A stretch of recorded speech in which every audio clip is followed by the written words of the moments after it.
তাহলে এটাই কি দিল আমার পিরিতেরও বেড়া লিচুরো বাগানে, দেখি আজকে আমার কে প্রেম একটা। ভাই ভাই, ভাবি আসতে। এই দাঁড়াও সোহাগী, তোমার সাথে আমার কিছু কথা আছে। কে রে হেনিকে দেখা না গেলো ছেলেটো না, হেনিকে তো দেহা মনে হলো ফকির নি শেষরা।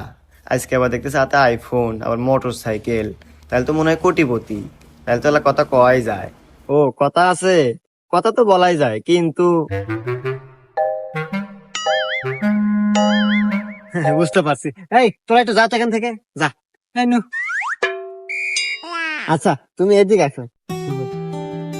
দেখো, আসলে আমি যেদিন তোমার সাথে প্রথম দেখা খাই না, ওই দিন তোমাকে ভালোবেসে ফেলেছি। যা দুষ্ট, কি বলো? তোমাকে যে ভালোবাসি আমি ওই দিনই বলতে চাইছিলাম, কিন্তু